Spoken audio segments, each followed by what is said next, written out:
All right, so we will start off with cognitive behavioral therapy, or coined CBT, and that is where we are examining the thoughts, behaviors, and feelings of somebody and how they interact with one another and have influence how someone is going to conduct themselves.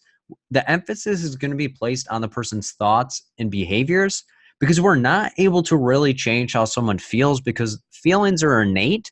So if somebody says a rude comment to you and you feel angry, you can't stop yourself from being angry when someone says a rude comment to you. But you can change your thoughts, like if you're like, wow, that's a piece of crap person for yelling at me. Or the behavior, let's say you grip them up and start punching them in the head.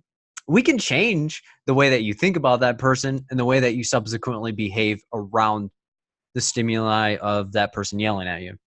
So the emphasis is always going to be placed on us helping people retrain their thoughts and behaviors.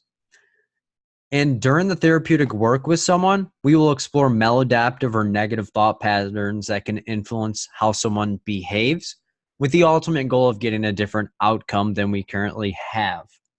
So that is where, if you remember, we're focusing on the cognition of the person, aka the thoughts, and the behavioral, the actions.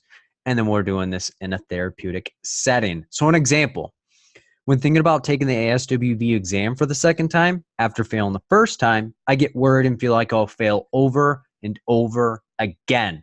Meaning I'm not even focused on this attempt. I'm focused on 3 attempts from now because I feel that I'm automatically going to have to do those.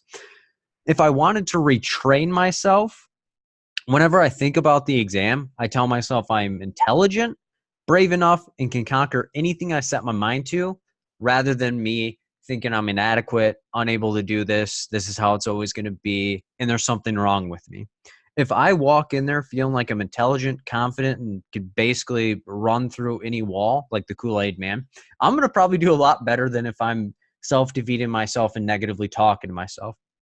So through the cognitive behavioral process, we would change the way that I think about myself and the way that I subsequently behave when thinking about the exam and how I conduct myself during the actual exam. Another example, whenever thinking about the study group, I feel like everyone will think I'm stupid and no longer attend groups.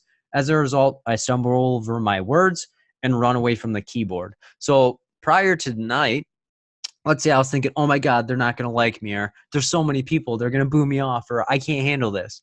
I'm probably going to be one, less comfortable, and you guys would pick up on that pretty easily.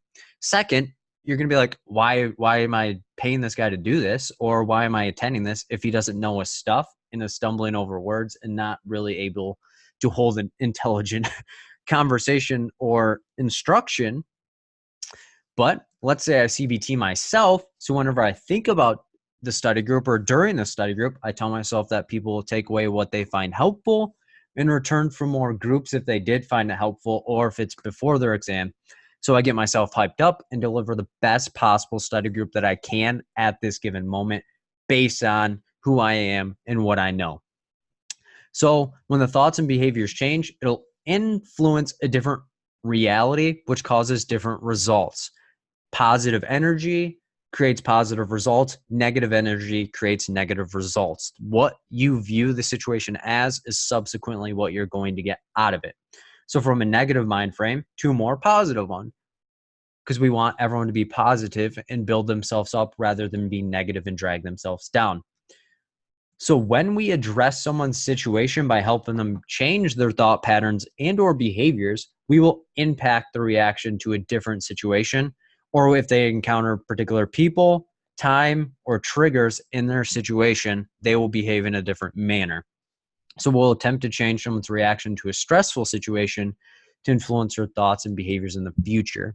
So whenever someone feels their vulnerable emotions, such as anger, sadness, stress, etc., that is when we're going to be utilizing this, because when people are in a positive mood or in a positive mindset, it's very difficult to have maladaptive or negative thought processes. And most times when we're encountering clients or people, we're not going to have to CBT them out of being in a positive place, because that'd be cynical and non-productive. So common disorders that CBT will treat, pretty much any and all disorders under the sun, So if you guys are clinicians or have worked around clinicians, CBT is the word that is basically thrown around like it's the weather, because everyone is dibbling and dabbling with CBT because it's super common. With the main caveat, as long as the person has the ability to make cognitive connections and is in a sound mind body of reason. Because if someone has a developmental disability or cognitive disability or traumatic brain injury, it may be a barrier to it because they're not able to make that connection that we would subsequently need from CBT. And a couple of examples of how we would also reframe CBT.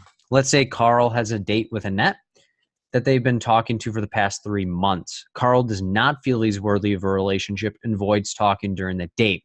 Annette believes he's not interested in her. So the initial thoughts of Carl is pretty much, I'm not worthy, which the initial feelings would probably be along the lines of being sad, anxious, or even angry. Like, why did I not do this? So the initial behaviors were to not engage and shut down the connection.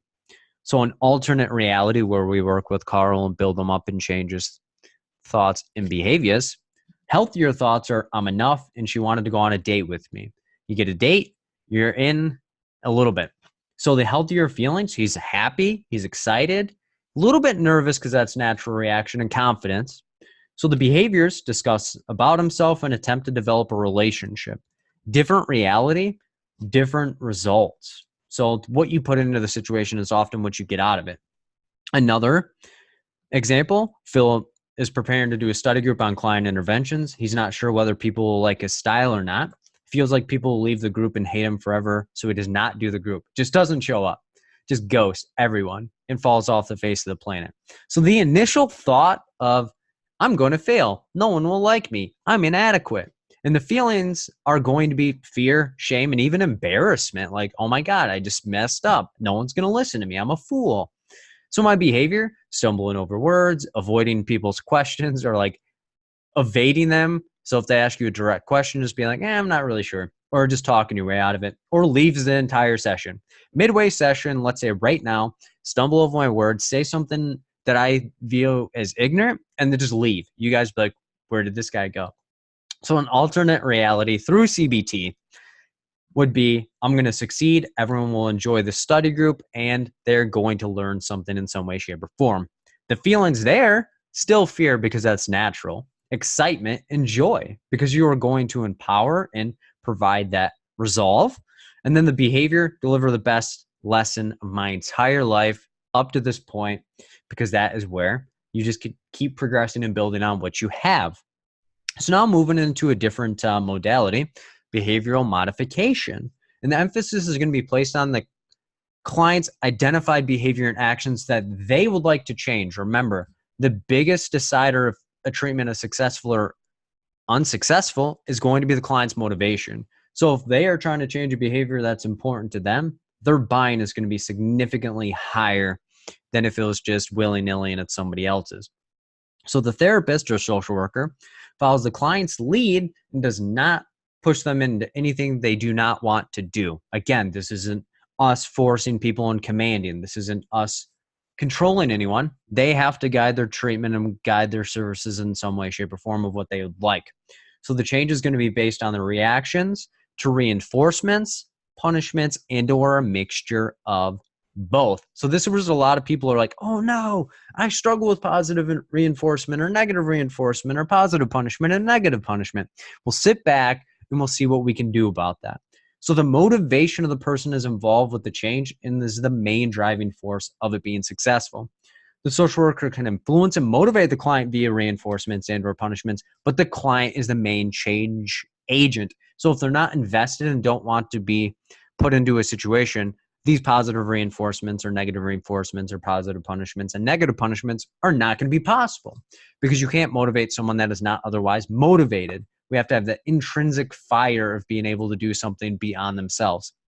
So reinforcements are, for reinforcements, it's going to raise the likelihood of something happening. So if we're reinforcing something, we're making it stronger, which means that it'll be there for the future. Positive, for the P, is putting something into the situation, what is going to X, Y, or Z. So it's just putting something into the situation. And depending on if it's a reinforcement, going to raise the likelihood. And I'll get into what the punishment it is, but it's to reduce the likelihood. And then negative, the N, is going to be nabbing something out of the situation. So if you think about something negative, it's a negative transaction, meaning you are in the red, if you will, which means you owe something. So you're nabbing something out, so taking something away.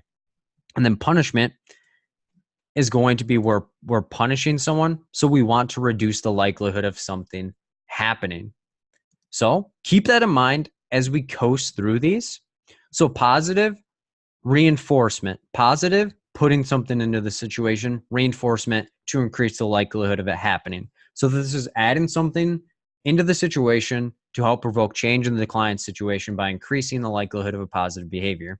And that's the intended behavior. So any favorable or desirable stimuli in the situation when presented will increase the likelihood of the intended behavior. So for example, getting praise for a correct answer on the exam to increase the likelihood of future correct answers. So the positive reinforcement here, getting praise for the correct answer, because getting praise was desirable. So if you like getting praise, you're going to want to increase the likelihood in the future. So getting money after completing chores to increase the likelihood of future chore compliance. Getting money is going to be the positive reinforcement here because it's reinforcing your motivation to get this done. Again, increase the likelihood. If you got money every time you got a correct answer, you're going to probably be striving to get correct answers all of the time. Getting to wear jeans on Friday when clients attend 80% of their sessions. So getting to wear jeans is a positive reinforcement for something happening. And an additional one that we can add is being able to talk with a friend when you answer 5 questions correctly, which will increase the likelihood you answer questions correct. And I guess it would have to be somebody that you actually want to talk to. So picture a friend that if you're able to talk to them, you're excited for it. It's not just some willy-nilly friend where you're like, oh God, they're calling again.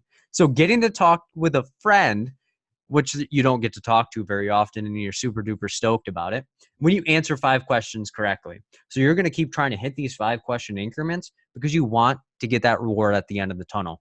So positive reinforcement is getting something that you desire to increase the likelihood that you do something in the future.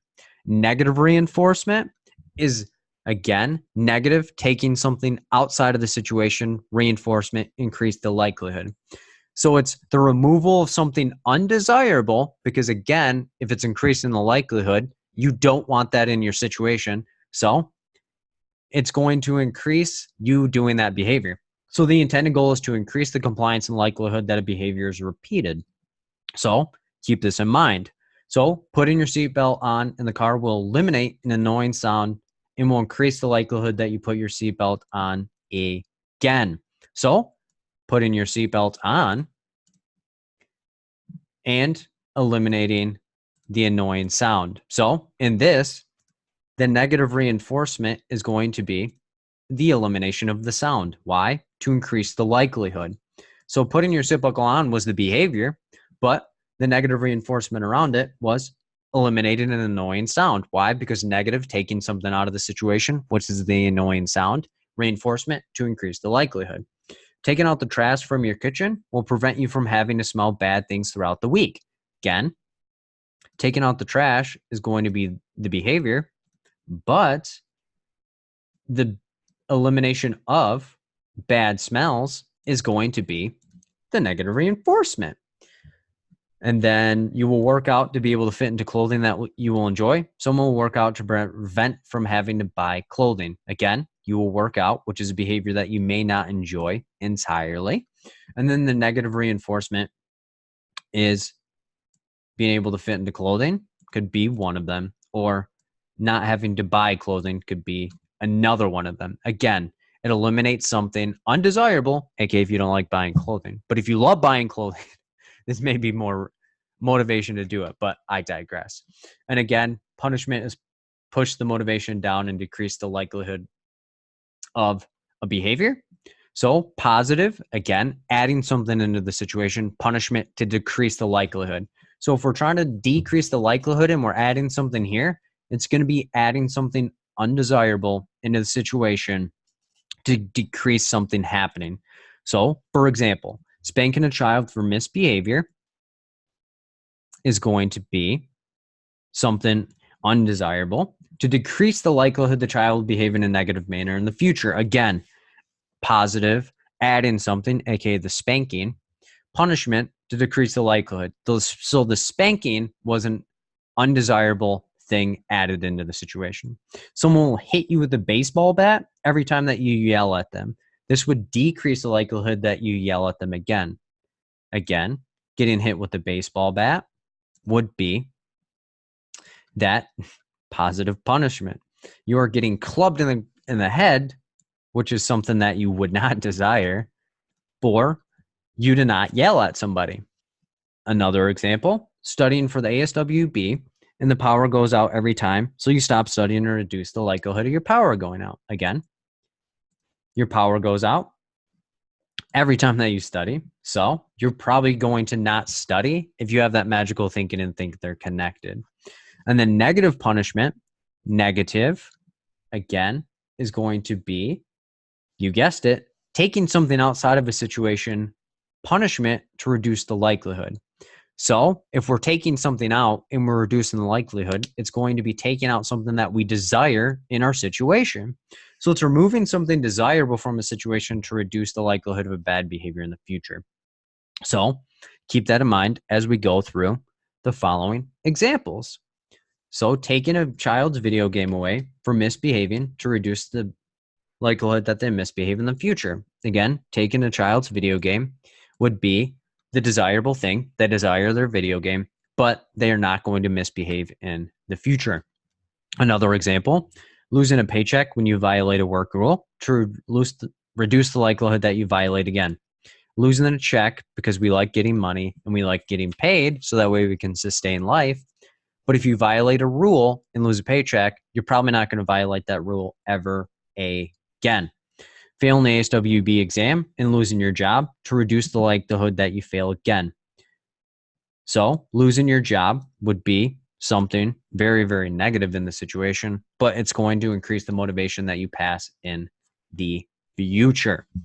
So common issues and disorders that we will look at and see that can improve or be effective using behavior modification are children with behavioral issues at home and school, people with depression, anxiety, or substance use, again, using that behavior activation and reducing the likelihood of things happening. And this is a modality that's similar to CBT without the cognitive connection. We're automatically focusing on the behaviors and changing that to, again, improve their situation in some way, shape, or form. So now moving into the third modality, dialectical behavioral therapy, or DBT.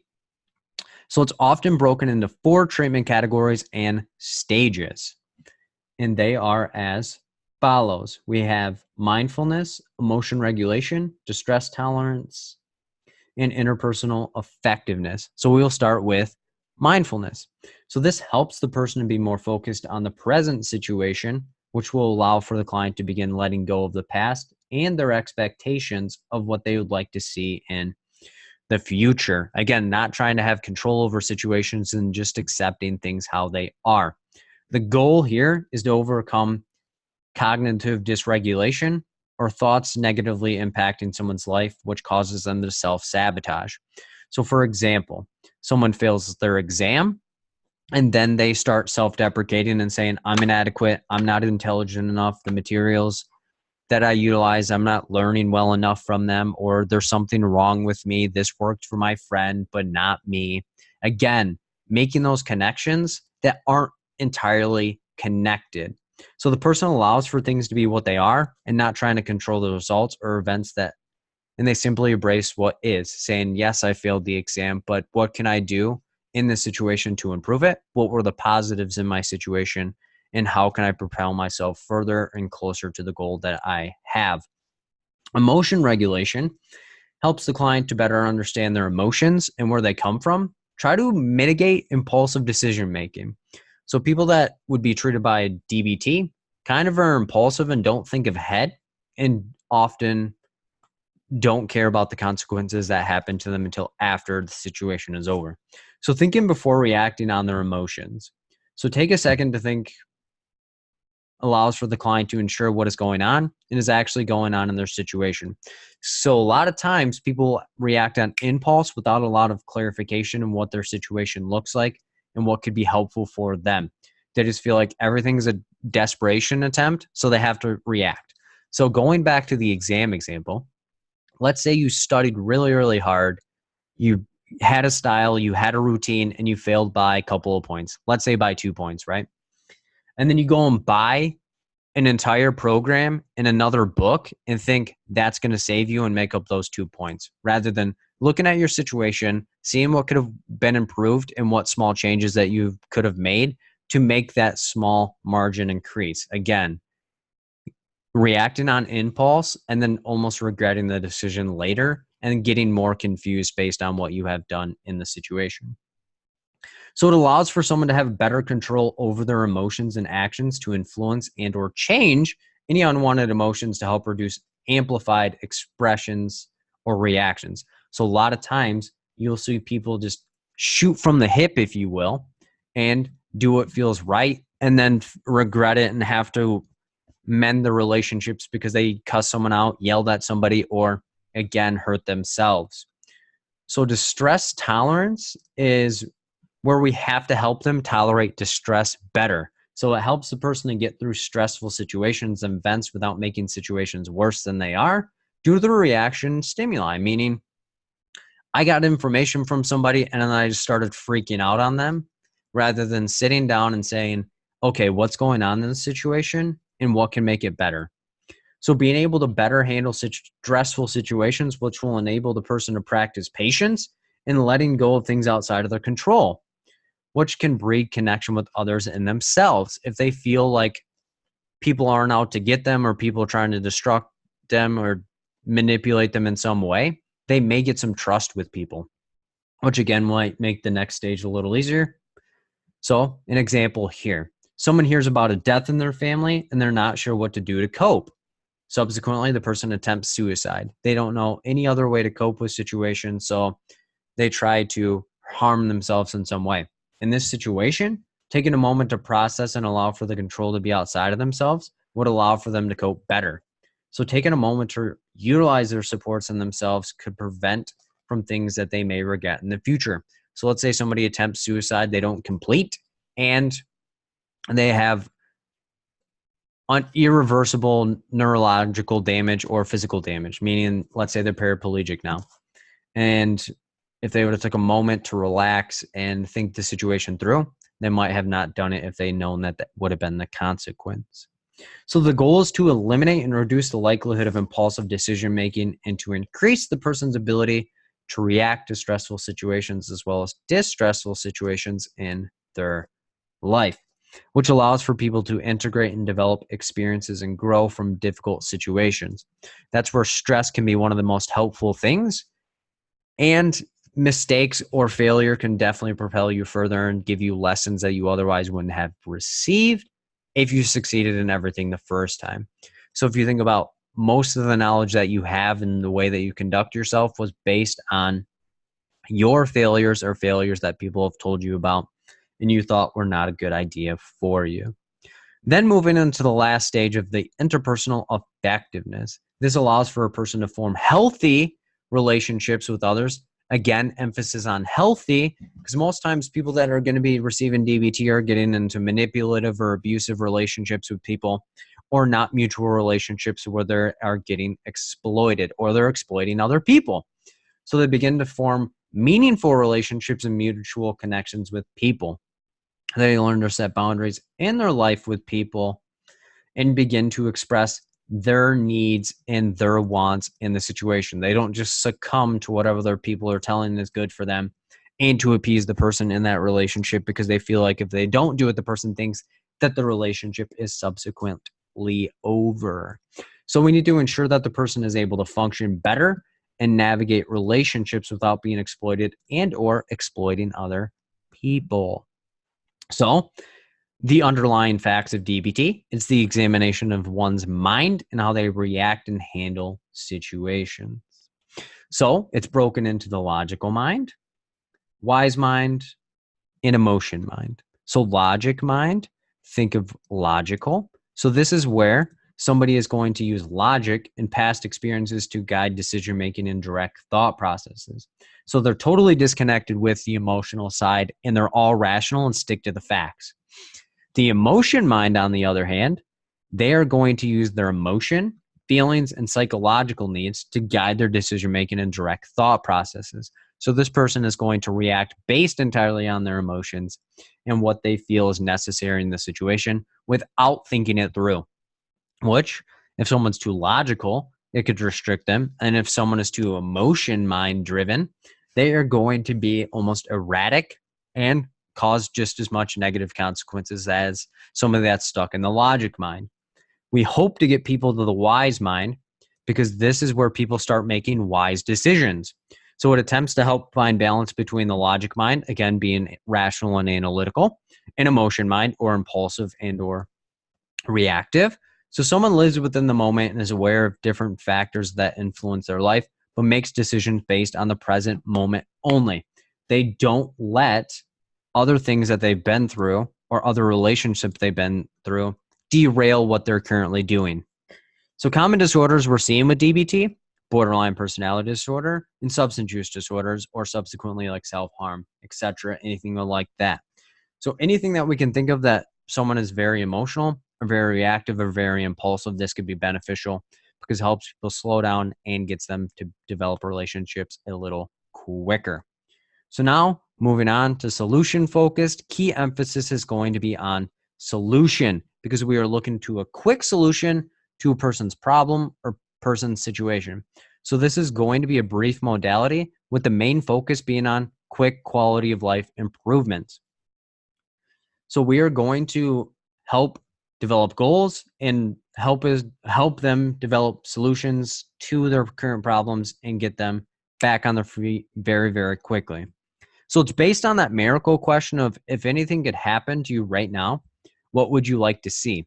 So for example, let's say we go back to when I was taking my clinical exam. Phil wants to pass his ASWB clinical exam on the first try. So if I was working with a therapist, they would attempt to identify resources, skills, and strengths within my situation to make the highest likelihood that I would pass on the first attempt. They may give me readings, they may give me YouTube links, they may give me flashcards, they may give me all these different materials and say, how do you learn and what would be the best possible thing for you in this current situation? So they would look at what my current situation is and try to change it so that way I can get the quickest possible solution.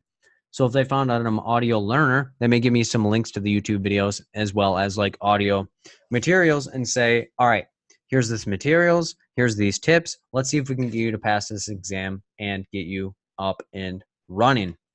So the emphasis is placed on the client's strengths and resources that already exist and or are present in their situation, or they are fairly easy to achieve. Again, these are quick things. We don't want to do something that's going to take months to obtain. We need to get quick. We need to get going. We need to do what is necessary in the situation. Solution focused is focused on a solution to help improve their situation. So we're going to utilize the resources, knowledge, and strengths present to stabilize and promote quickly change amongst their improvement areas in life. So homelessness, this is maybe medical, this may be substance use, this may be, again, anything that you can think of that would be very, very quick. Task-centered, key emphasis is going to be on task. So you are going to work with the client and give them a list of tasks to accomplish their current goal.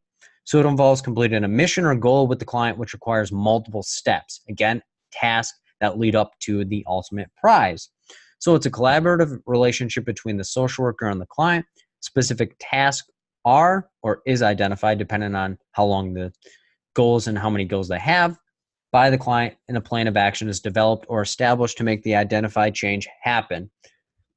So solution is brought out by considering barriers, Again, what is things that could stand in our way? Resources, what do they have or what is needed to help promote the change? And the motivation of the client, which is the biggest driving factor in their situation. Again, if the client's not motivated, they're not going to be able to make the changes, and we're not going to be able to force them to do something. Even though we may think it's a good idea, do not try to control a client. So work is entirely done by the client outside of the therapeutic setting. We're giving them a list and saying, complete these things will work out, and things will get better. So example, picture a client coming to a case manager when they need something, but do not do regular visits or consistent follow-up. Again, let's say they come in, they say they need Medicaid, someone helps them get Medicaid. They don't need to come back for additional services if they're only coming for Medicaid. Again, give them the task of how to complete the Medicaid application, and then they get it done on their own. Another example, people will come to Phil for tips to pass their ASWB exams, yet they are the ones who dominate the exam and accomplish their goals. Again, come to tips, come for different ways that they can utilize and different changes they can make in their situation. And ultimately, they don't need that consistent follow-up, and they aren't coming back 2 years later after they pass their exam and saying, hey, I need additional tips. Maybe, but oftentimes not so much. So the social worker supplies ideas, resources, avenues of change, and the client decides what they would like to see within their situation and what they're actually going to do with the information and strategies. So again, you guys come to the study group again for client interventions, but it's up to you what you guys do with the materials. You may not watch the recording, you may burn the study materials, or may not even open the email and say, this didn't work for me and I didn't think it was a good move, so I'm not coming back. That's okay, because you decide what is helpful for you and what changes you would like to see within your situation and what works best for you. Same thing with clients. So the success or detriment of treatment is placed in the client's hands. What they do with it is going to be what happens with and for the situation. So moving into our family therapies, we have 3 of them. We have Bowen's, we have structural, and we have strategic. So the longest one of them all is Bowen's family therapy. So Bowen believed that the family system is a living organism and such has identified patterns of behavior. And in this family organism, patterns of dysfunctional behaviors tend to be repeated into and stabilized over time and undermine the family relationships. So if someone has let's say you don't have communication within your family, you may carry on that lack of communication into your family if you're poorly differentiated. But if you've rectified and tried increasing communication in your relationships, you are going to be along the lines of being highly differentiated and have gone against kind of Bowen's theory. But he has accounted for that and has helped raise that as well. So huge emphasis is placed on the intergenerational patterns of behavior. So it's the passing down of traditions or behavior or lack thereof to future generations, and either helps people progress or regress as things go on. But he believed separating things into 3 separate categories, but 8 different concepts of this as well. So I'll emphasize the 3 little main components, but again, it branches out to 8 separate categories. So the first main concept, and is shared throughout the entire framework, is the differentiation of self. So the manner in which a person is able to separate themselves from their family members, such as thoughts, feelings, behaviors, and their response to stressful situations. So if a person is able to separate their goals from the overall functioning of their family. And if you could see why, the level of differentiation is going to matter throughout the entire structure of the family. So if someone is highly differentiated, the person is able to maintain individuality while still maintaining an emotional connection with their family. So this is somebody that is super driven about their own goals, but they also are still there for their family and what they need, but they don't sacrifice themselves too much for the family. So they react to the world in a more rational manner and enter in relationships with a balancing competing needs for both belongingness and being an individual. So this person is able to walk that fine line of benefiting people, but also benefiting themselves. So for example, someone goes off to college to become a social worker and they're able to focus on graduating while still being able to communicate and visit their family. However, they're able to follow through in their commitments and allow for the situation to happen and the struggles of their family to be their responsibilities, and they don't take it over or try to control it in any way, shape, or form. They recognize that their parents or their siblings are their own people and that they can't control their behavior, so they can just suggest things and move on. Poorly differentiated people, on the other hand, is someone who struggles with being able to think clearly for themselves and often reacts based on their emotional side. So they are so involved in the situation that they're not able to view their situation objectively, meaning they're being subjective and utilizing and allowing their views to impact the way that they interact and view people. So they try to control and ensure their family is taken care of, and even prioritize the family's needs over their own specific individual needs or their own specific individual like wants or ways they navigate. So huge dependence is placed on approval of others and their family, which influences their decision making. They entirely only act in a way that could be possible for their family to accept them, and they fear that their family won't. So, for example, Phil goes off to school to become a social worker because he knows other people will compliment him and commend him for his decision and his family. So he looks to others to help solve their problems in life because they rely on them to make sound decisions. So let's say Phil's family always calls him for rational advice or what they should do in their situation. This would cause Phil to become super overwhelmed and super burnt out and feel like he owns the situation more than he actually does. So the person does not trust themselves to make sound decisions, so they depend on others to do so for them. So again, it's kind of that mutual strait of my family's not able to make a decision for themselves, but I'm also not able to make a decision for myself and depend on other people to do it. So, for example, someone goes off to college and is struggling with math classes, and they call a friend from back home to solve the math problems for them. But the friend may not even have the knowledge or skills to help them, but they still reach out because it's comfortable and a support for them. Again, they're not really trying to get their needs met. They're just trying to have misery with their company. So reaching out and utilizing people for support rather than getting their needs met. And the second concept that kind of always interweaves itself into the rest of the structure of the family is emotional triangulation. So that's a three-way person relationship or interaction. And it's the smallest possible stable system within the family. So the best way to visualize the emotional triangle is two sides are stable and support each other, and the third side is at conflict with the other two sides.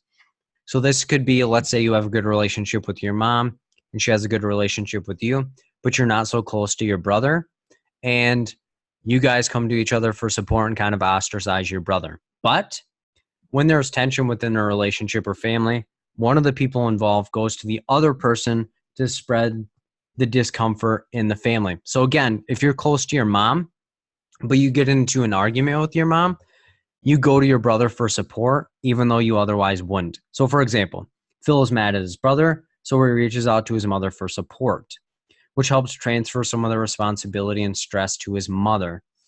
During periods of calm, however, the two insiders, the people who are stable, exclusively choose each other as supports and exclude the third person, which is an outsider. So the outsider feels rejected and tries to get closer with one of the insiders because people don't like being discluded from things and they want to have a sense of connection with people in some way, shape, or form. But during moderate and high levels of tension, the script kind of flips. So during moderate periods of tension, the two insiders, so one of the insiders goes to the outsider for comfort, which makes the original outsider an insider and one of the original insiders an outsider. So if you think about it, if the two people are supporting one another, they're insiders, but the person that's not in the supportive relationship is an outsider. But again, if you're in a conflict with the person that's supporting you, you're going to leave that relationship and find someone else to give you comfort. So during high levels of tension, the outsider becomes the most desirable, or the person not in the original supportive relationship, because they are needed for comfort from conflict. Thus, whoever is feeling most victimized will attempt to find validation and approval from the outsider to alleviate the pressure. So the original relationship from the insider splits off. Therefore, the original outsider becomes a solidified insider, and one of the original insiders, the one that didn't go to the outsider, becomes a solidified outsider. The next concept is family projection process. So this is the transmission of the parents' emotional problems to one or more of the children. Again, within that emotional triangle. So the parents are the insiders and the kids are the outsiders. So when there's tension between the insiders, one of the insiders goes to the outsider, or they'll project all of their bad stuff onto the outsider. So the projection may contribute to the development of emotional disturbance or problems. So for example, a parent has low self-esteem and they project it onto one of their children. Thus, they provide constant approval like they want in their own lives, and affirmation of the kid to prevent them from feeling isolated or rejected like they currently do. Which, if you constantly are doing that, you are going to make that person at a disadvantage when they get into a relationship, because most relationships aren't always building you up 100% of the time. So they may feel challenged and rejected in some way, shape, or form. On the other spectrum, a parent feels confident in their abilities to make decisions and project it onto one of their children. A parent allows their child to make their own decisions and provides guidance as needed. The child will gain a sense of confidence just as their parent projected. So this can also be a positive thing, but this family would be highly differentiated because they are setting up those firm boundaries and projecting further on. Multi-generational transmission, again, this is the third component that is interwoven throughout the structure. Small differences in differentiation, again, one of the main concepts, between parents and their offspring leads to over many generations to progress or regress in their level of interdependence on each other. Therefore, the higher the level of differentiation between parents and children leads to higher levels of progression into independence and successful results.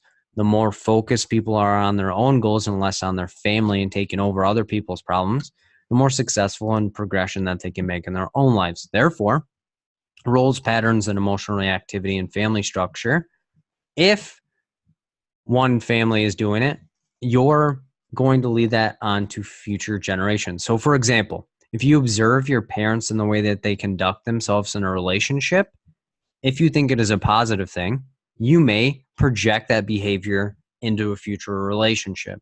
But if you think it's a negative thing, you may try to be hell-bent on not projecting that into a future generation or your relationship now because you didn't like it. Or if you were not paying attention to it, you may be conducting yourself the same way as one of your parents conducted themselves, because what we see is what we do, and what energy we absorb is the results we get. So each generation of children that is most fused or less differentiated will pass on that to their children as well. So if somebody in your family, let's say one of your parents was codependent and tried doing everything for you and taking things over, you may try doing that to people in your life, and or if you have children as well. So another example, if a child grows up in a family that is unhealthy and dependent on each other, they'll have a likelihood of having unhealthy relationships with their children, thus creating a pattern of regression. So what previous generations have done typically overlaps into current generations, which will impact future generations. Emotional cutoff is where a person decides to best manage their emotional difficulties or other family's concerns by emotionally distancing themselves from other members of the family, or they project them onto other members of the family and look for them to solve their problems. Again, distancing yourself, highly differentiated, projecting it onto other people, lowly differentiated. So for example, a person moves away from their family and avoids any emotional connection or emotional topics with their family, and that'd be maladaption of highly differentiation. So in that, they move away and they're emotionally cold to their family. Another example, Person may look to form new relationships outside their family and place more importance on those relationships due to feeling disconnected from the members of their family. So you kind of create and hotwire a non-blood related family because it's more comfortable for you. So for example, Tom moves away from his family in Detroit and begins meeting friends at University of Michigan Ann Arbor and avoids going home to spend time with his new friends. He does not relate any emotional information to his family back home. Again, Tom is emotionally distancing himself and doesn't trust his family. So he created a new family with his friends that he met at the university. So the person may seek out relationships that can help meet their unmet needs that will be fully fulfilled by their family. So patterns emerge from their current relationships and they project them onto future relationships or expect people to do the same things that they've experienced in the past, which, if you can imagine, creates all hex of maladaptation. The other concept, sibling position.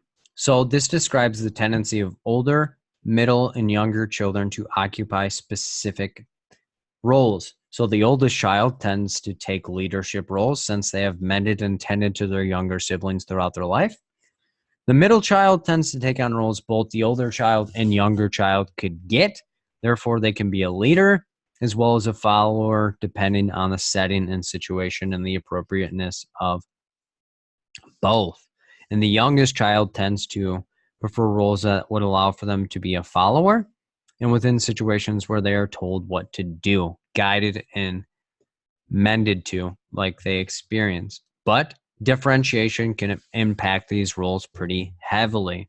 Therefore, an older child who is anxiously focused on may grow up to be indecisive and highly reactive to expectations being placed on them.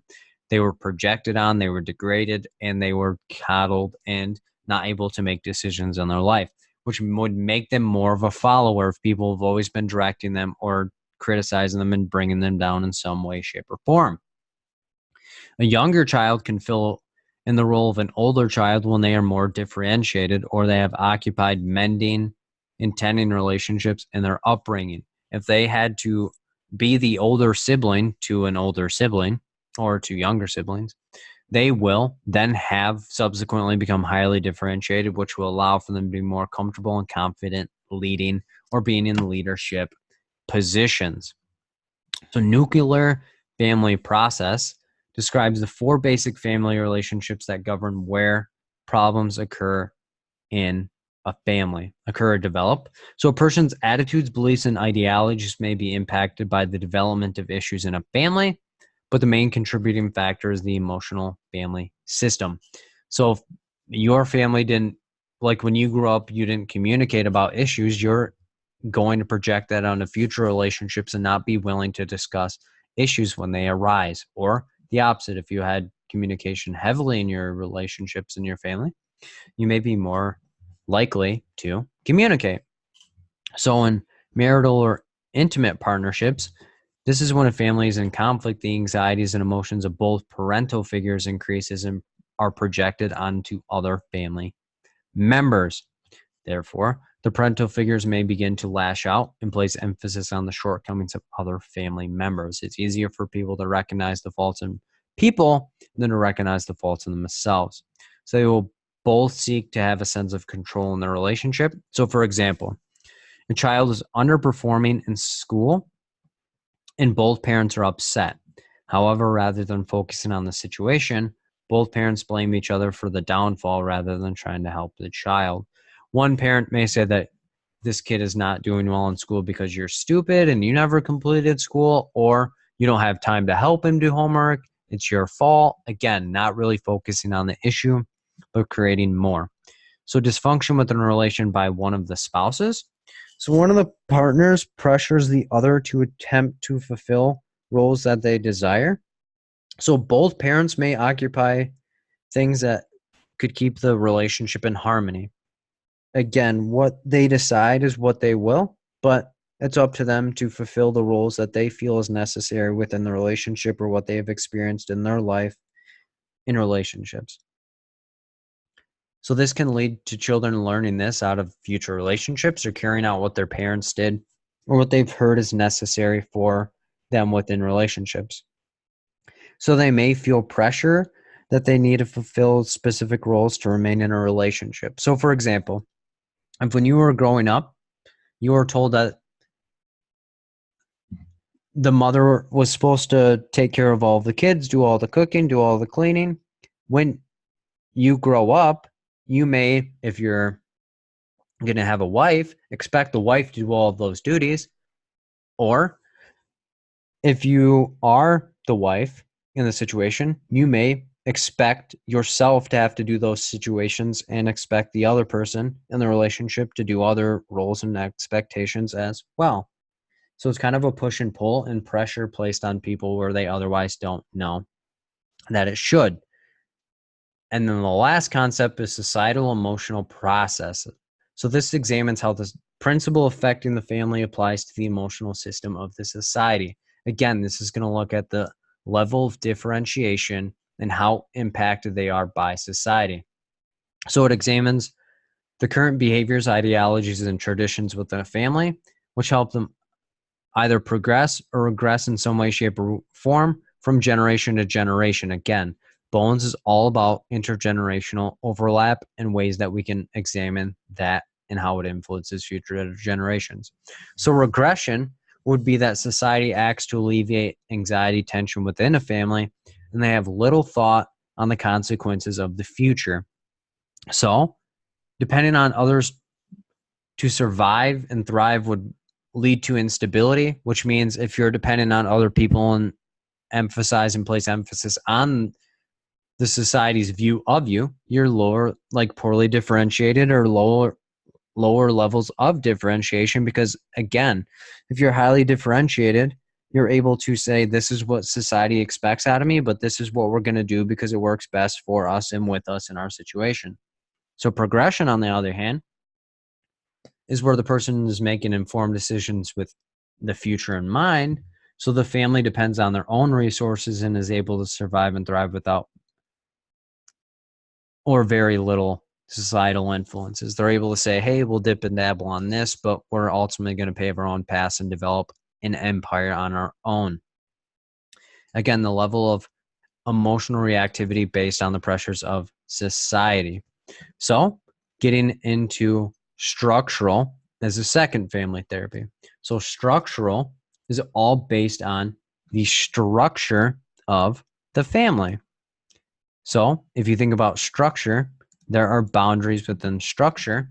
So structural family therapy aims to alter the family organization with a focus on the thought patterns and communication styles that negatively impact the family unit, which if someone is communicating too much, they have poor boundaries. And if they are too rigid and not sharing any, they have poor boundaries as well. So the emphasis is placed on the family as a whole rather than individual family members. So it examines subsystem and the impact on the overall structure. So huge emphasis is placed on the boundaries and the interplay of interactions amongst various family members, because people could have healthy boundaries with one family member, maladaptive with the other. So the types of boundaries are as follows: enmeshed or diffused. I always tell people, think about this being meshed together, meaning it's blurred lines and you're not able to see a whole lot.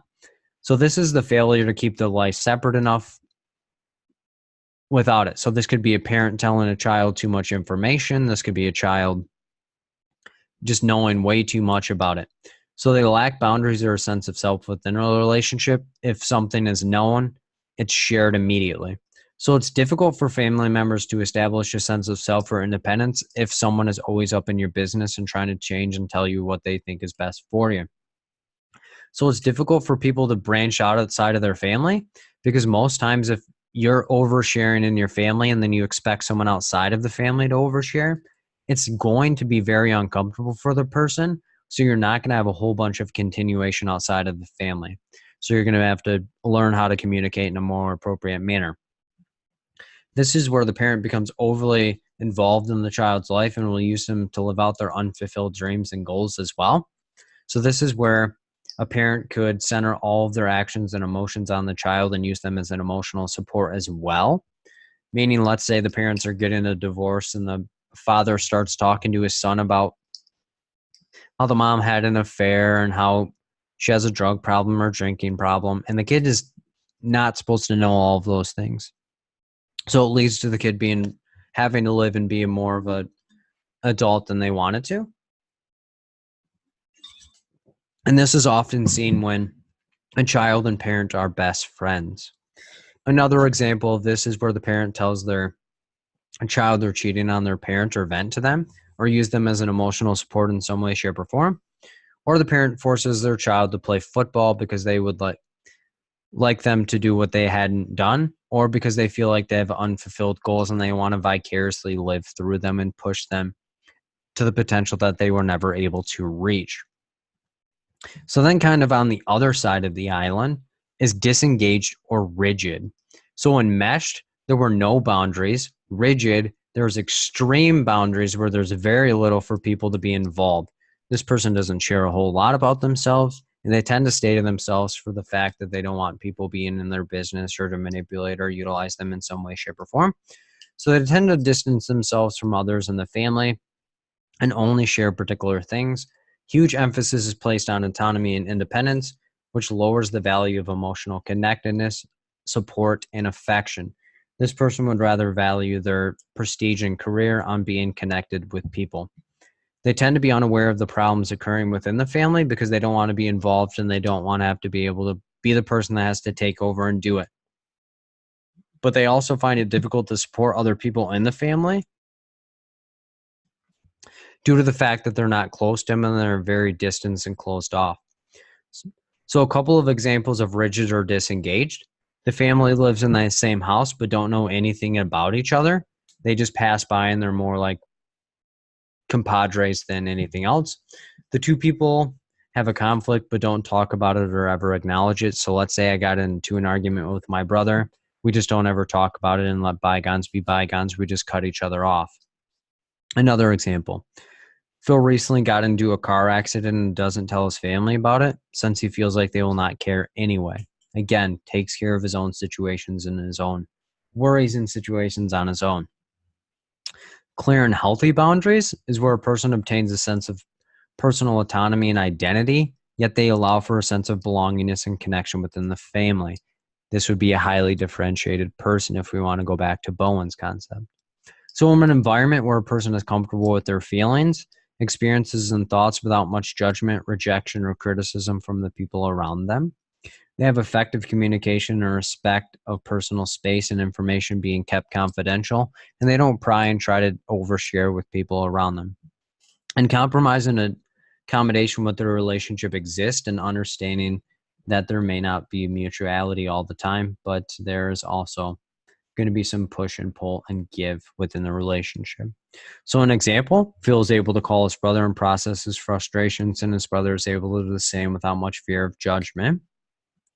Phil is able to trust his best friend, Pat, with information and is able to keep some info private without any conflict. Phil is able to discuss his clinical frustrations with his supervisor, and she does not belittle or criticize him for his shortcomings or lack of knowledge in any areas of practice. Again, kind of having that support and people gunning with you rather than gunning for you, which then leads us into our third family therapy style, strategic, and key emphasis is going to be on strategic because it's going to be strategies to help the family develop and improve their situation in some way, shape, or form. So it's the driving factor is going to be that the therapist is taking over and that there's not going to be intensive analysis about the problem, and it's all going to be on strategies on how to combat the problem. So it examines family processes and functioning, such as communication or problem-solving patterns, by evaluating family behavior outside of therapy sessions. Again, a lot of the work is going to be done outside, which, if you want to lead it back to the individual realm, task-centered. But again, strategies, task, about the same thing. So the family agrees to the social worker being in charge and that they are going to be an expert to give them strategies to help them improve their situation. So it's more as a say as I do type design to help mobilize and maximize change quickly. The family knows that they need help, and the social worker is there to help them and guide them in some way, shape, or form. So the social worker may employ paradoxical intervention or directive, meaning reverse psychology. So they may suggest that the family take action in opposition to their treatment goals. So if someone wants to increase communication within the family, we're going to tell them try avoiding talking to each other for the next week to see how connected they actually are in their situation. Another example, Phil tells the family he's working with to avoid each other when their treatment goal is to be more connected. Again, this will allow for the family to see how connected they actually are with one another and how much they actually care about each other. So it helps provide a baseline measure and how much progress can be made with the implemented strategies or techniques. Again, if someone doesn't have that buy-in and doesn't have motivation to make the change, we're not going to be able to do what is possibly going to benefit them in the best possible way.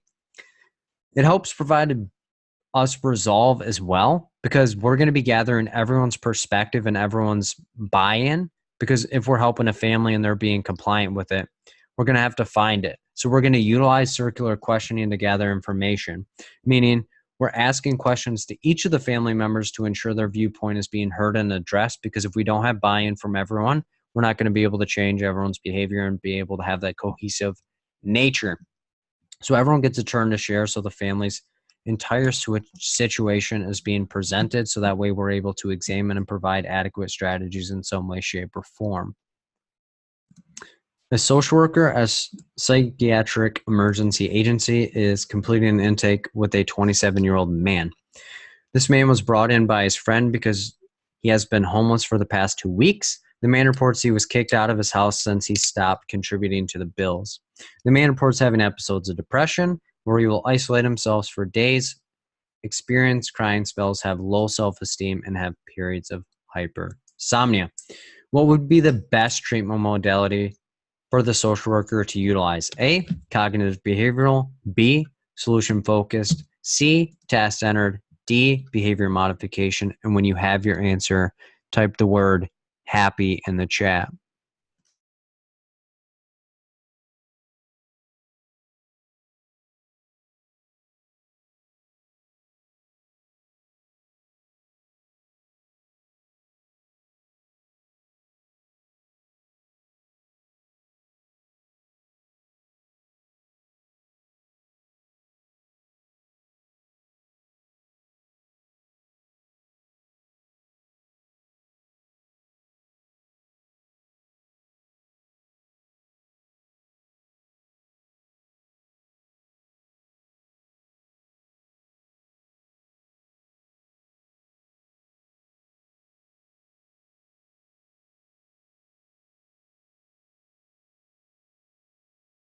Opening the polls.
Thirty more seconds.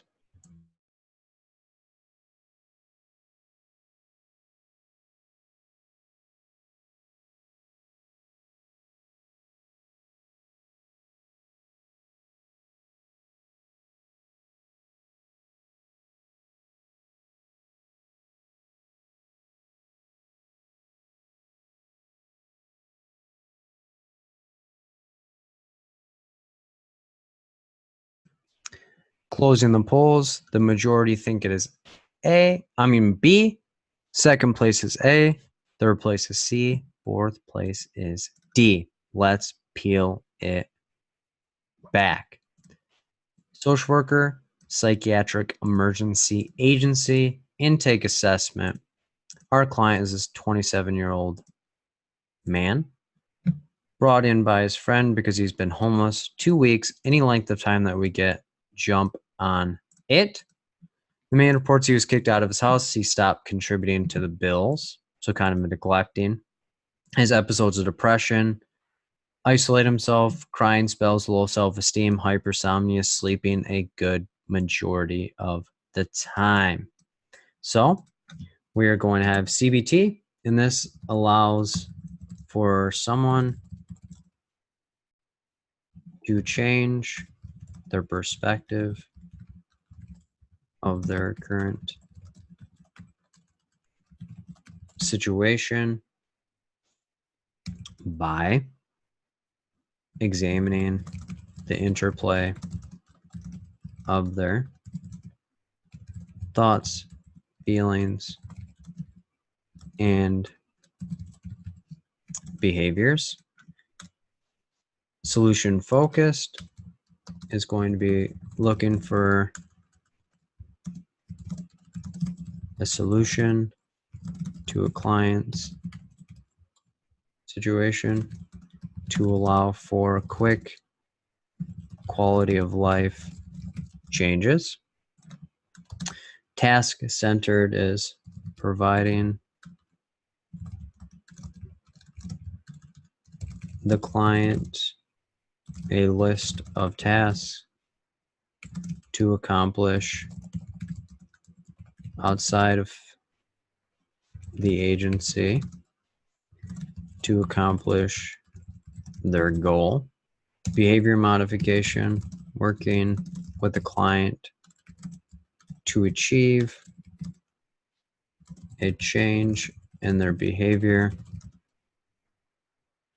by utilizing reinforcements and/or punishments. So, quick review of the question: social worker, psychiatric emergency agency. Key emphasis is going to be on psychiatric emergency agency. So it's going to be a pretty quick little visit, and we need to stabilize them and get them on their way. Intake assessment. He was brought in, homeless for 2 weeks, kicked out of his house, neglecting his bills, and he's depressed. What would we possibly be able to do for this client? So we're not going to be doing behavior modification, because what behavior are we trying to modify at this given time? We have a lot of things going on, and us doing that in a psychiatric emergency agency is probably not going to be good. Us being able to help this guy is not going to be this behavior modifications over a longer period of time, and we have to get a baseline and what he enjoys in his life.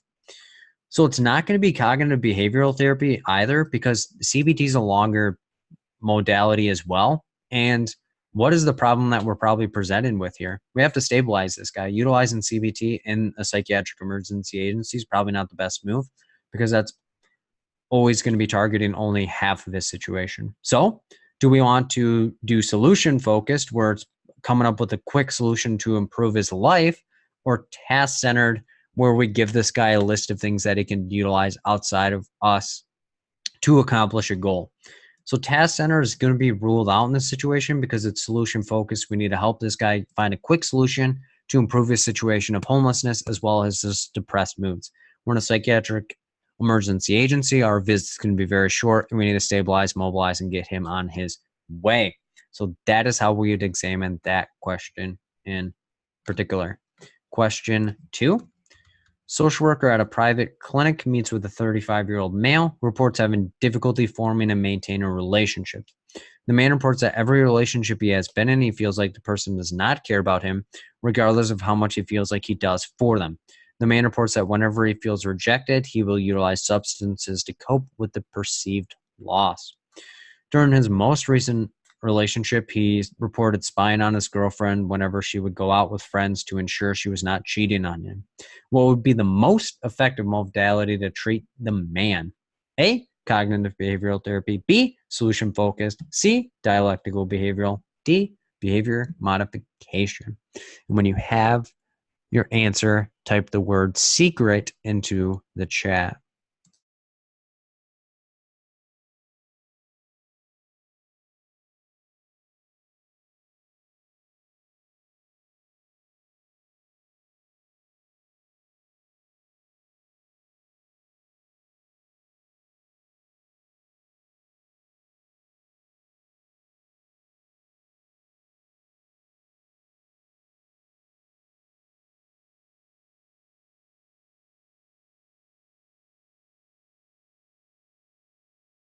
Opening the polls.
Thirty more seconds.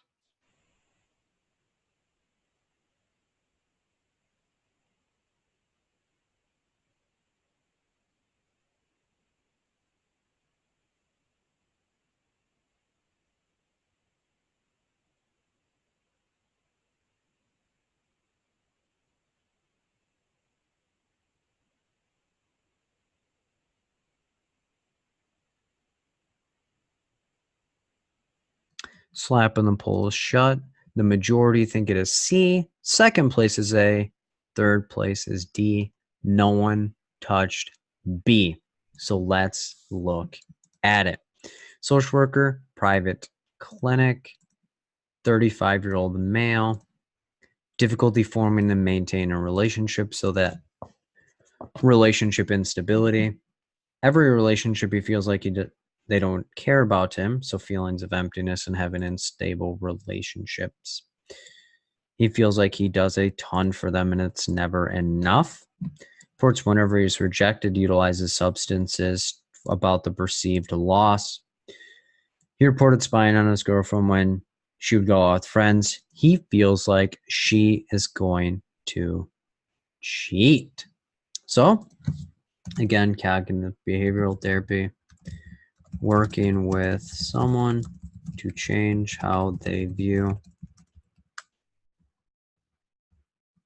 their current situation by examining how their thoughts, feelings, and behaviors interact. Solution focused, working with someone to come up with a quick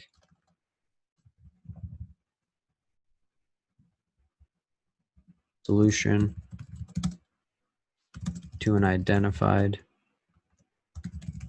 problem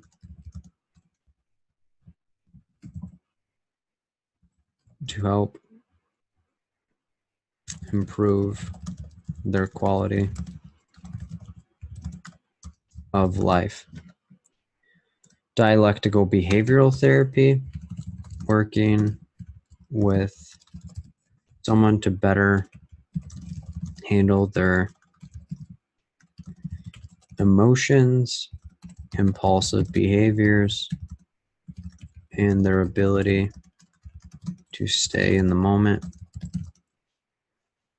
to form mutual and healthy relationships. Behavior mod, working with someone on an identified goal by introducing reinforcements and or punishments.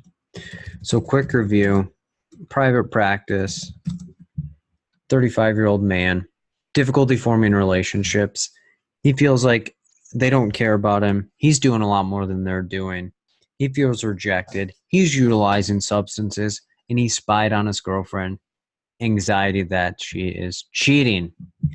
So keep that in mind. We're not going to do behavior modification because there's going to be no reinforcements or punishments that we can utilize to have this guy stop doing these behaviors. It's more on relationship building, impulsivity, and his thoughts of what's going on in the current situation. It's not going to be solution focused because this is going to take a lot longer than being able to be like, all right, here's a quick solution to your problem. Stop spying and stop doing all of these dangerous behaviors in your situation. All right, good. See you later. No. So it's either going to be CBT or DBT. So are we going to be emphasizing more on his thoughts and behaviors, or do we want to help him be less impulsive, be more mindful, help improve his relationship building, and increase his distress tolerance? So DBT is going to be more encompassing and more specific because this guy exhibits a lot of the symptoms that we would expect to see in ding, ding, ding, borderline personality disorder.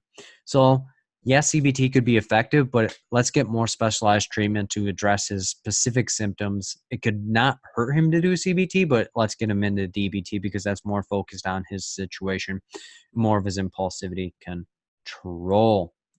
So that is how we'd look at that question in particular. Question 3. Social worker at a family agency has been working with a family and their 7-year-old daughter for the last 3 months. The family engaged in services to work on their communication to ensure that they had healthy relationships and understanding with each other. More recently, the daughter has been getting into trouble at school by disrupting class, not listening to the teacher's instructions, and walking around the room when completed with her assignments. The family denied that their daughter has any behavioral issues at home, but feels like her allowance is a huge factor in that. What would be the best treatment modality to address the daughter's behavior? A, solution-focused therapy. B, cognitive behavioral therapy. C, medication-assisted treatment. D, behavioral modification. And when you have your answer, type the word energy into the chat.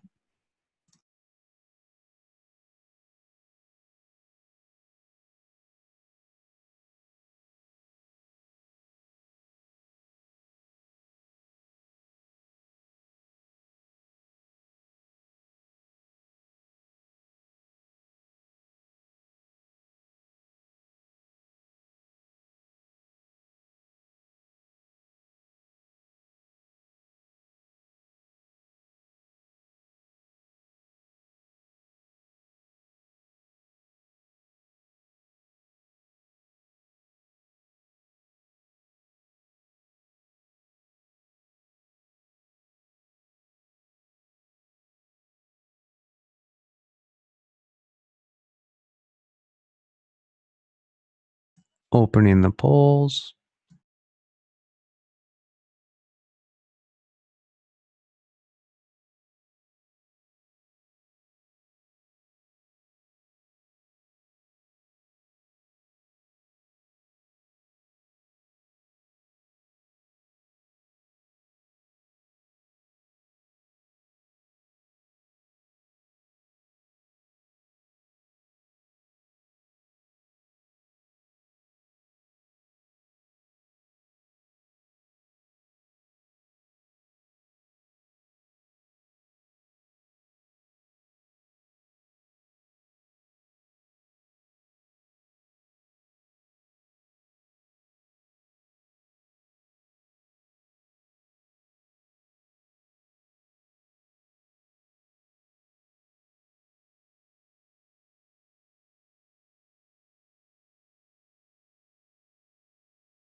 Thirty more seconds.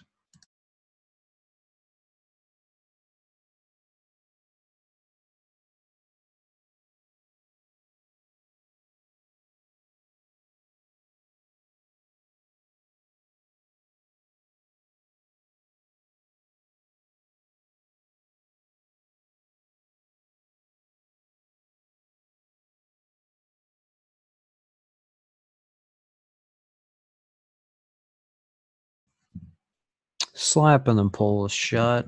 The majority think it is D. Second place is A and B. No one thought C. So let's break it down. Social worker, family, agency, family, 7-year-old daughter. This has been going on 3 months.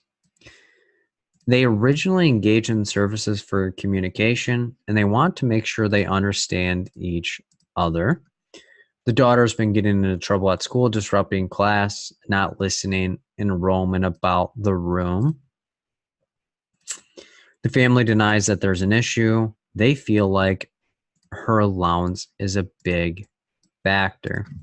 So, solution focused, coming up with a quick solution to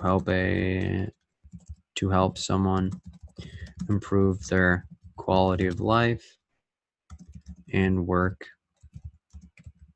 towards their goal. Cognitive behavioral therapy, working with someone to change their perception or perspective on their current situation by examining their thoughts, feelings, and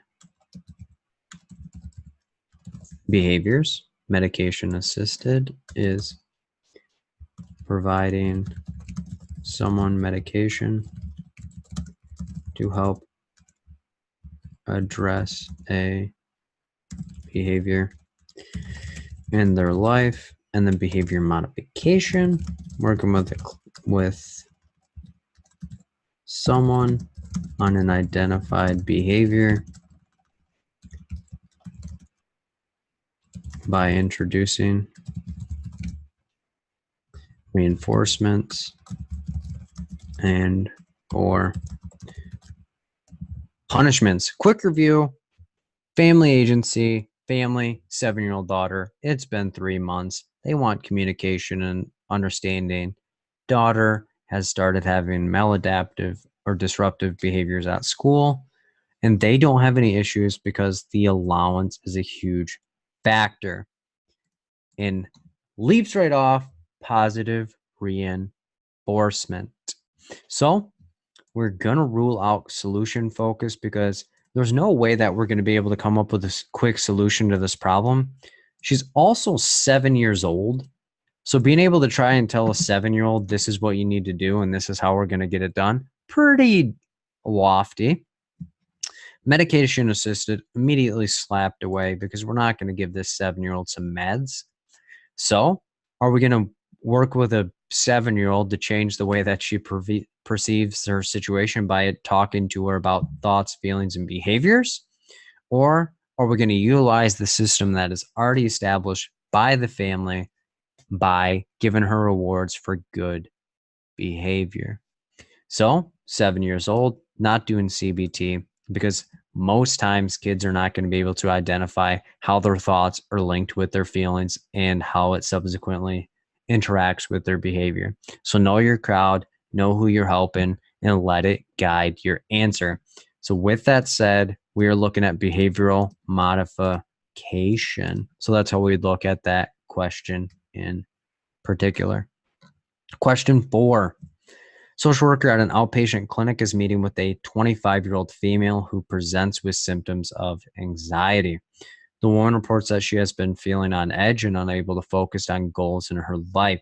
The woman reports that she would like to attend school to become a social worker, but has been unable to finish the application process because she feels like she's not good enough and that she will be rejected. The woman reports that she's motivated and feels like the social worker can help her improve her life. What would be the best modality to assist the woman? A, task-centered therapy. B, cognitive behavioral therapy. C, solution-focused therapy. D, exposure therapy. When you have your answer, type the word ghost into the chat.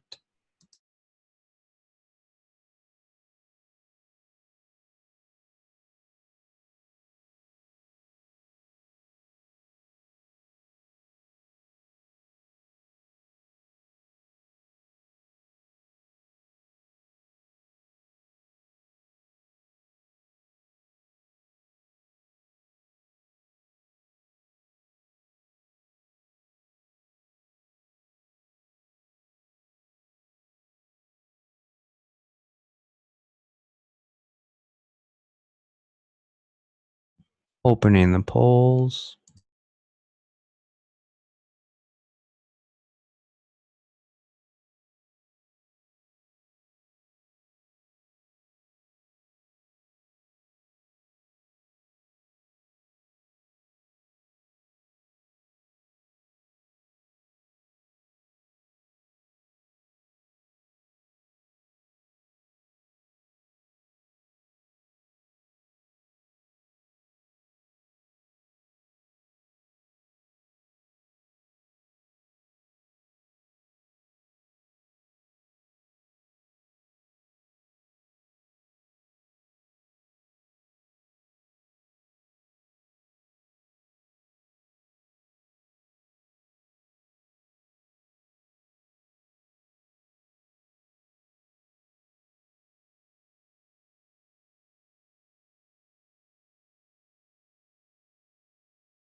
Thirty more seconds.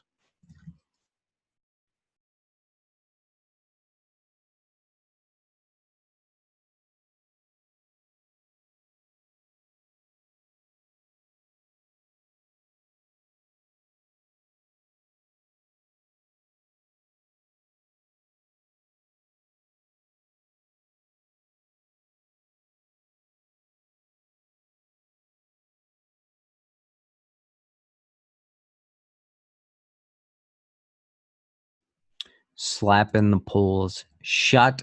The majority think it is B. Second place is A. Third place is C. No one thought D. So let's peel the layers. Social worker, outpatient clinic, 25-year-old female. She's anxious. She feels on edge, unable to focus in her life. She reports she would like to attend college to become a social worker, never finish the application process. She feels like she's not good enough and she will be rejected. She's motivated and feels like she can get this bad cat rolling. So, task-centered therapy, when the social worker works with an individual on an identified goal and provides them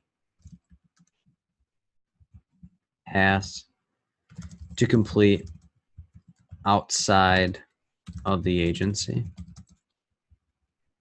Cognitive behavioral therapy, working with someone to change their perspective on their current situation by examining their thoughts, feelings, and behaviors. Solution focused, when you work with an individual on an identified goal to help improve their quality of life. Exposure therapy, when you have someone slowly make changes in their life to be exposed or desensitized by or to a particular stimulus. All right. Quick review. Outpatient clinic, 25-year-old female. She's anxious. She's on edge. She's not able to focus. She'd like to attend school. She wants to be a social worker, bless her heart. Unable to finish the process. She does not feel good enough and like she will be rejected. She's motivated and wants to get a game plan. Automatically ruling out exposure therapy because we could expose her to the different elements of applying to school, but why not just help her get the job done so that way we can get it done a little quicker and make sure she gets her goals met. This isn't life or death here, so solution focused is going to get slapped away because, yeah, she wants to improve her life, but she's not homeless. She's not risking her life on any stretch of the imagination. So, are we going to want to provide this woman particular tasks that she can complete outside the agency to complete a goal? Or do we want to work with her to change her views on her current situation so that way she can improve her situation by doing so? So, there are going to be key elements that are going to peel this question back that are going to help us differentiate what she wants. She's decided that she wants to attend school to be a social worker, and she wants to finish the application process. So she's motivated, has a particular goal, doesn't know how to get there. So we're going to rule out CBT and we're going to go with task centered because we want to give her a particular task that she can utilize outside of the agency. So that way she can apply, get the application process done, and get this bad cat finished because she may not know the process of how to get this done. And if she had clarification, she would have more confirmation. So that is how we would look at that question in particular. Question 5. Social worker working in a private practice meets with a 45-year-old female who reports having excessive worry. The woman reports that regardless of what she does, she feels like she's never good enough. The woman reports that when preparing to complete a task, that she thoroughly analyzes the situation and obtains as much information as possible to help prevent making any mistakes. The woman reports that she is motivated to change, but feels hopeless and does not know what to do. What modality would best help the woman in this situation? A, cognitive behavioral therapy. B, solution focused therapy. C, behavior modification. D, task centered therapy. When you have your answer, type the word tricky into the chat.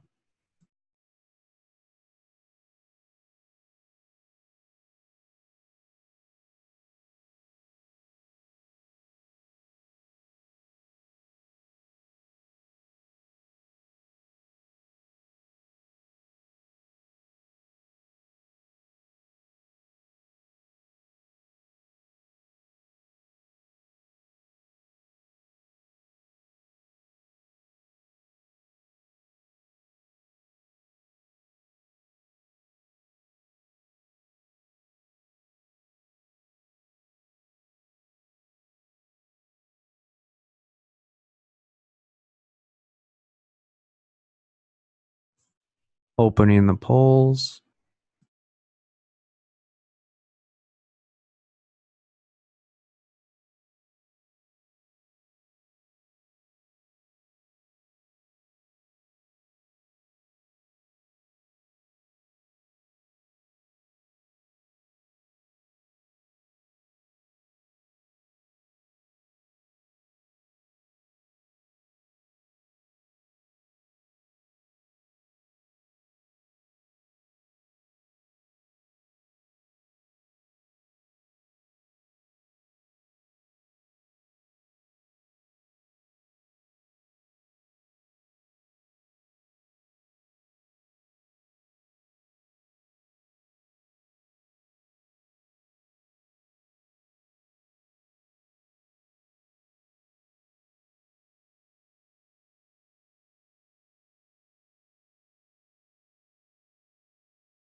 Thirty more seconds.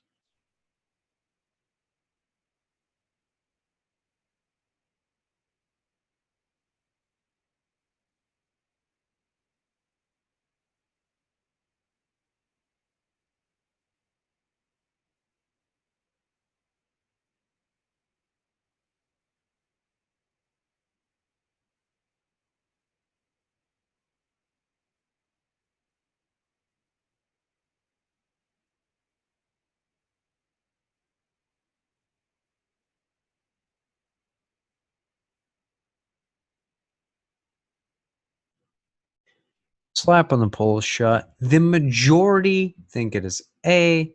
Second place is D. Third place is B. No one selected C. So let's carve it like a Thanksgiving turkey. Social worker, outpatient clinic practice or private practice, whichever one you want to call it. 45-year-old female. Excessive worry. Reports regardless she does. She feels like she's never good enough. So some inadequacy. When preparing to complete, thoroughly analyzes and becomes fixated because she wants to prevent making any mistakes. She's motivated to change but does not know what to do. So we have anxiety, feeling immobilized by the anxiety, and are not sure how to get the job done.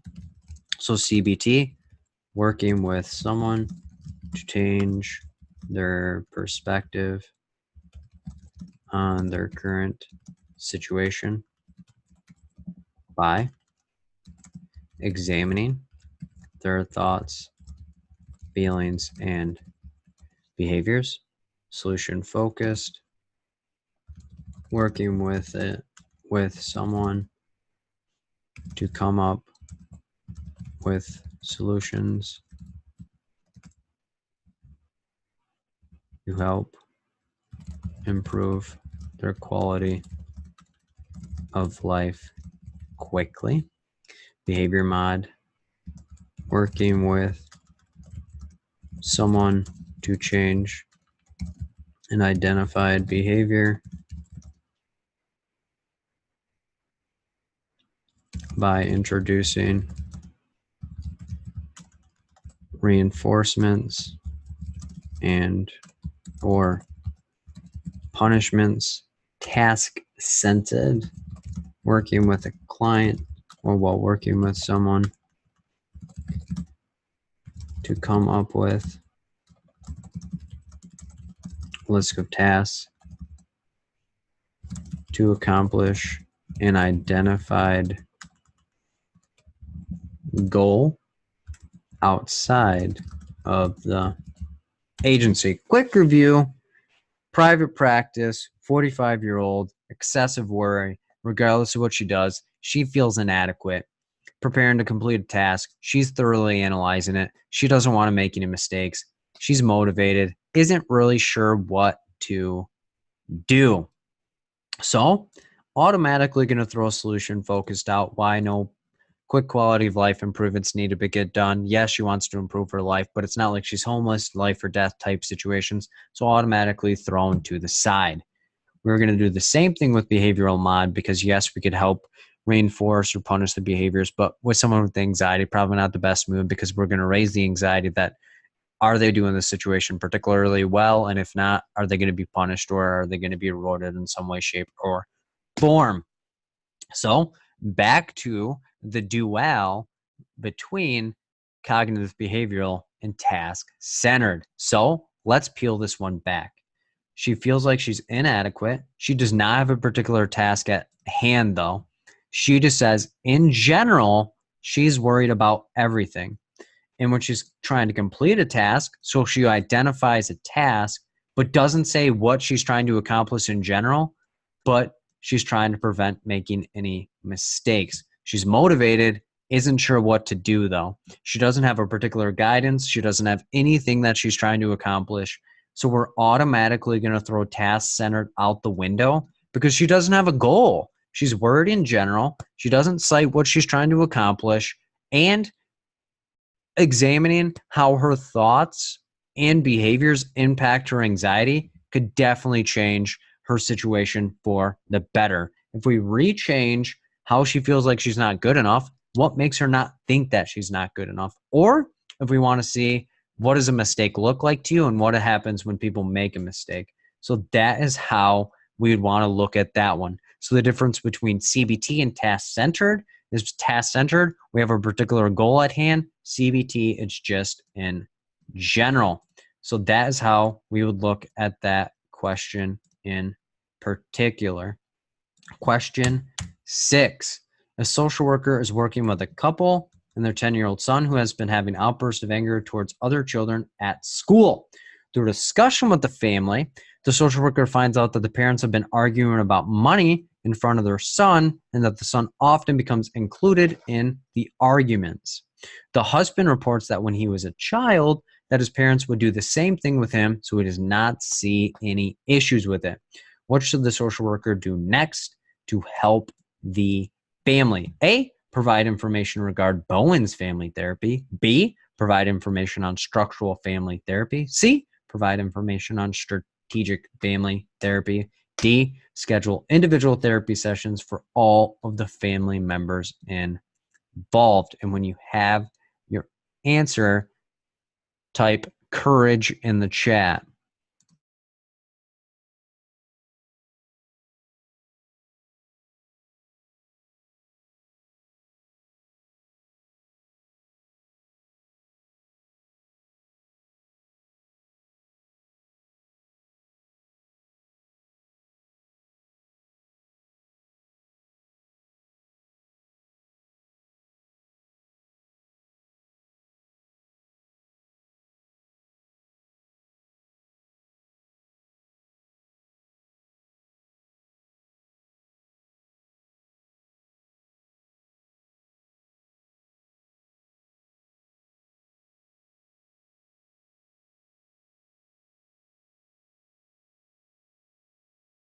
Opening the polls.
Thirty more seconds.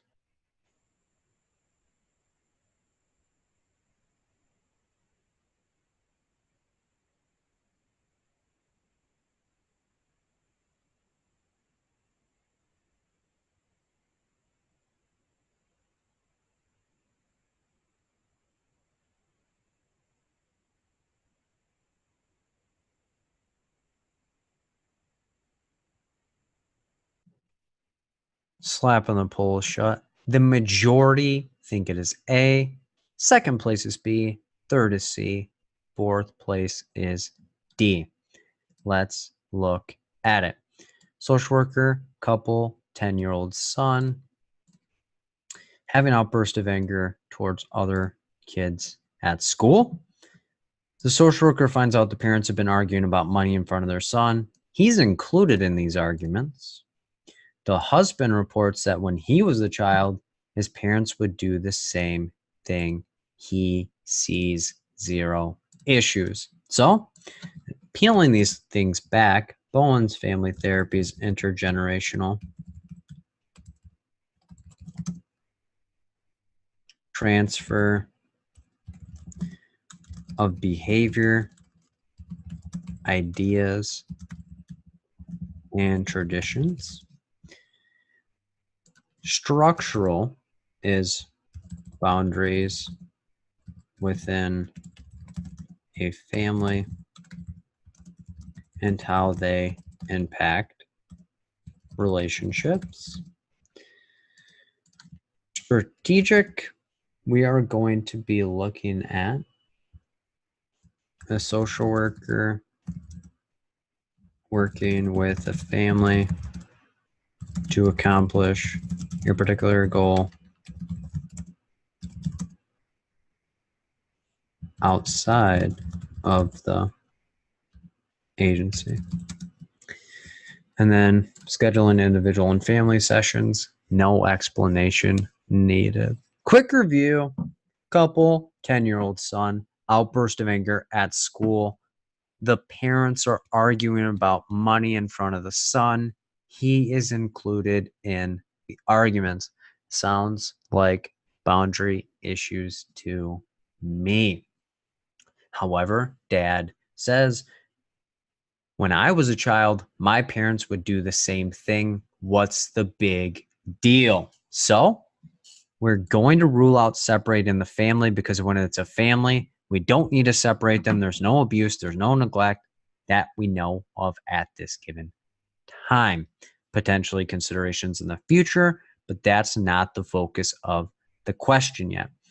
So we're not going to be providing them strategies in any way, shape, or form that they can utilize outside the agency. We don't even have a goal at this time. We're still assessing and engaging what the heck's going on. Why is the kid having behavior issues at school? And we found out. So are we going to place more emphasis on the boundaries within the family, such as the kid being involved in the arguments? Or are we going to emphasize the husband saying, this is what's been done in my family, so this is what's going to be done in ours in this situation? So we're going to outshine the boundaries and examine how the interplay of each generational ideas, traditions, and behaviors are being impacting on this kid. Is this kid learning to be aggressive based on what his home environment is showing him? So that is what we need to see, is what is the interplay of previous generations on this child's behavior. So that is how we look at that question in particular. Question 7. The social worker at a community mental health agency is working with a mother and her 9-year-old daughter. The mother and daughter were referred to the social worker by CPS due to the daughter being caught drinking alcohol at a bar. The mother reports that her daughter would never do anything like that, and the CPS worker is lying. The daughter reports that she would always spend time with her mother when she goes on to dates, and that she is her lucky charm. What would be the most effective treatment modality to treat the family? A, Bowen's family therapy. B, strategic family therapy. C, structural family therapy. D, family systems therapy. And when you have your answer, type the words "I can" in the chat.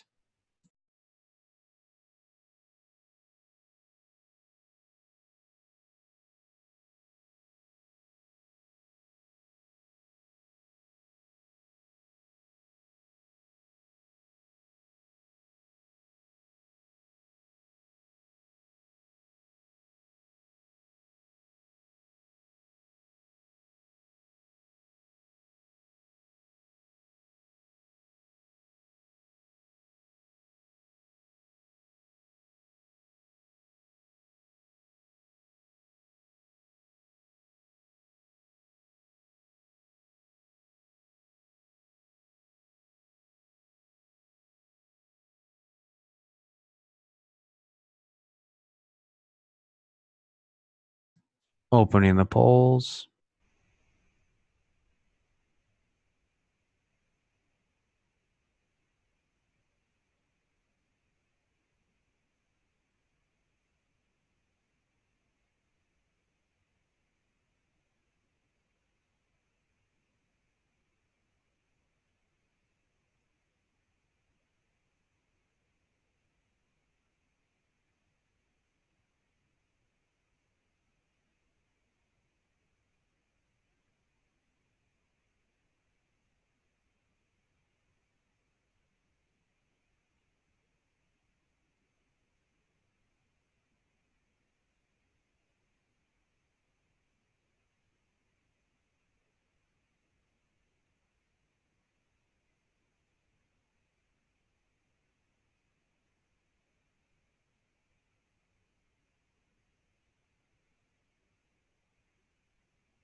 Thirty more seconds.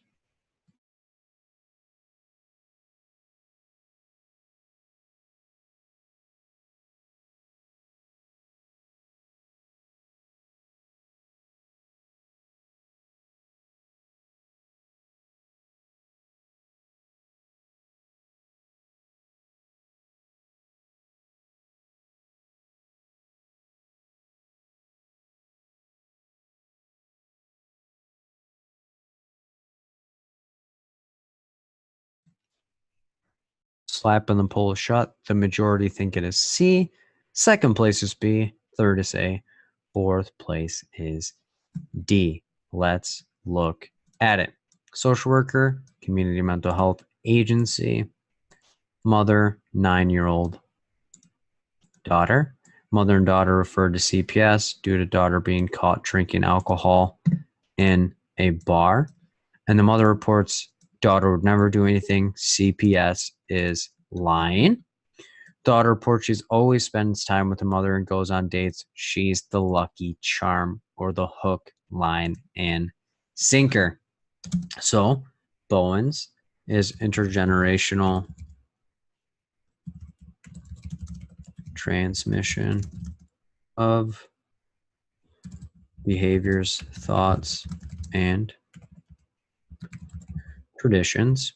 Strategic family therapy. Social worker is working with a family to accomplish a particular goal.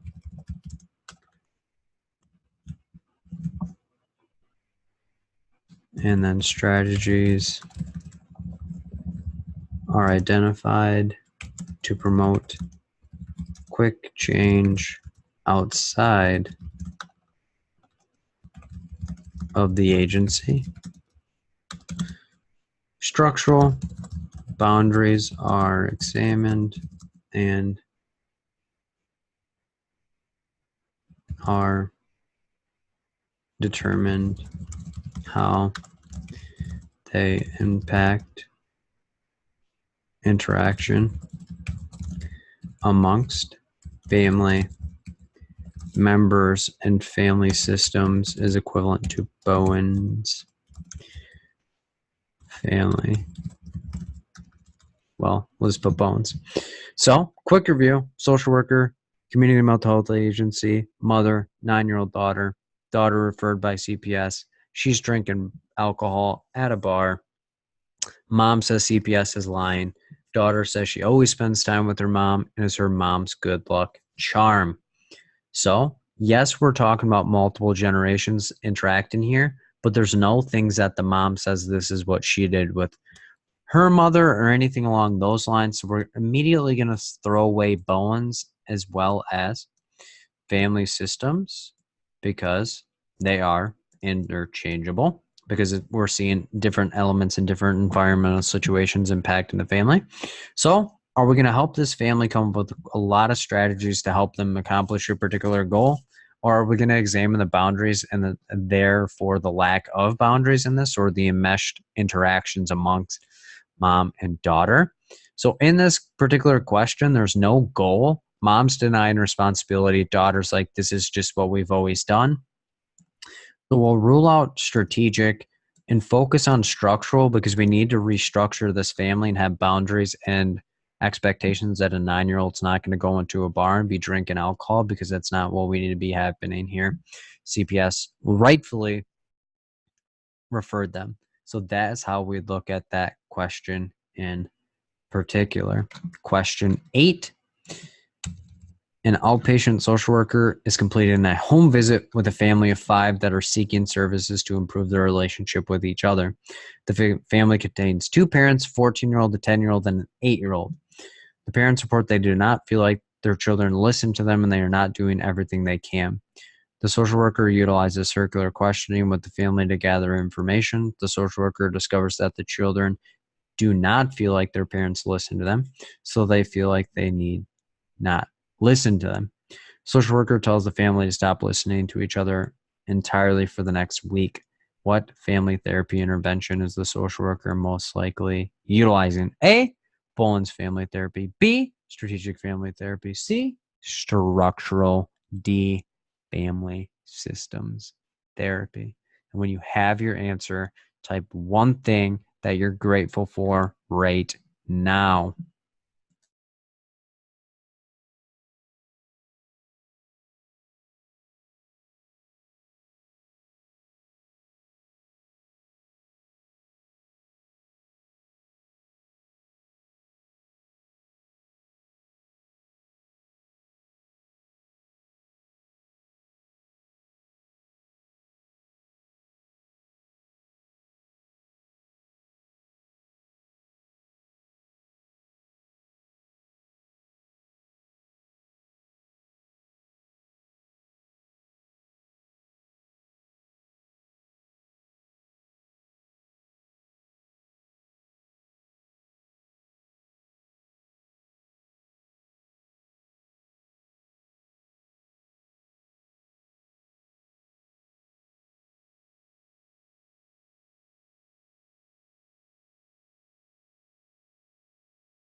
Opening the polls.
Thirty more seconds.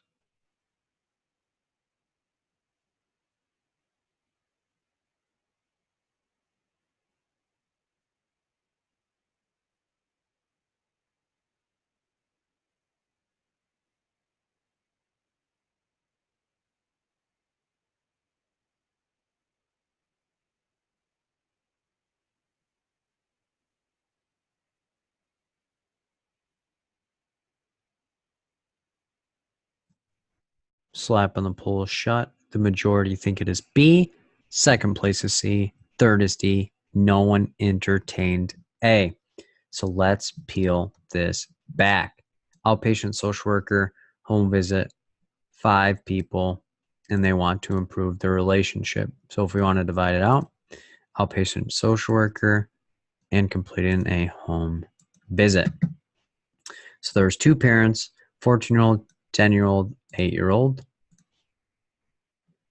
Parents feel like their children don't listen to them, and they're doing everything they can. Circular questioning was utilized. Discovered the children don't feel like their parents listen to them, so they're doing that reciprocity. And social worker tells the family to stop listening to each other, or a paradoxical advance directive. And then Bowen's family therapy is intergenerational transmission of behavior, thoughts, and traditions. Strategic family therapy. Social worker develops or identifies strategies and interventions a family can utilize outside of the agency to accomplish an identified goal. Structural examines the structure of the family and how the boundaries in the family impact interaction. And then family systems is Bowen's. So, quick review: outpatient social worker, home visit. There's 5 people, and they want to improve the relationship. There's 2 parents, 14-year-old, 10-year-old, 8-year-old. The parents aren't understanding why their children aren't listening to them. They're trying everything. Social worker utilizes circular questioning, and they discover the kids feel unheard, so they're not going to listen to their parents. And the social worker uses a paradoxical directive and tells them not to do particularly what they're trying to do, which is improve their relationship.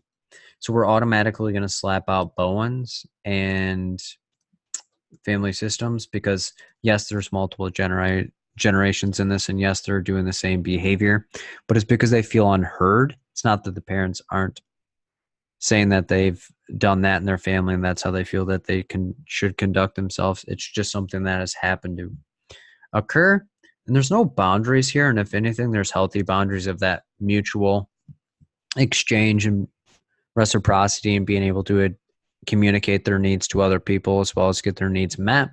So we're talking about more strategic family therapy here because we're going to be helping them identify strategies to improve their relationships, which would probably be listening skills and more communication amongst the family, as well as we utilize circular questioning and paradoxical directive. So that way we have that intuition of getting that baseline and showing them the room of improvement that they have within their family.